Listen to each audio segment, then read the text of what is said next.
Goeiemôre, baie welkom by vanoggend se Saamwees. Ek dink sommer so aan een van ons laaste doopgesprekke hier in die gemeente.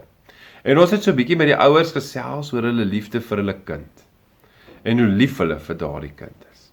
En dan is dit nogal kosbaar. As jy die voorreg mag hê om dalk self 'n ouer te wees, van watter aard ook al, dink aan daardie liefde vir die kind vir wie jy 'n ouer mag wees. En wat is jy bereid om op te offer vir hom of vir haar? En wie jy vir hom of vir haar wil wees, wat hy of sy vir jou beteken.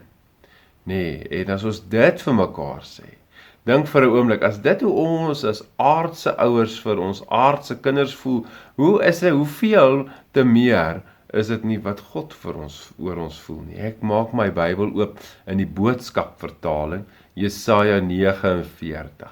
Vers 15, wat so mooi 'n beskrywing maak, hoor mooi in die mooiste Afrikaans.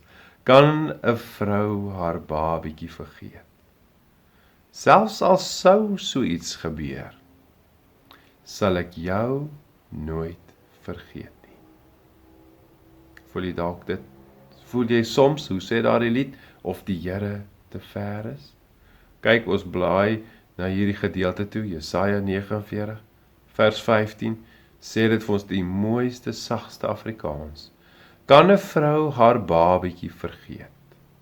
En selfs al sou so iets gebeur, sal ek jou nooit vergeet nie. Mag jy dit hoor? Mag dit echo hier in jou oor en mag jy dit hier in jou hart kom bære. Kom ons bid saam. Here, ons Here, hoe kosbaar is dit om te weet, dat U my nooit sal vergeet nie. Dankie Here, dat ek vandag dit mag weet, of vandag dalk net weer daaraan herinner mag word.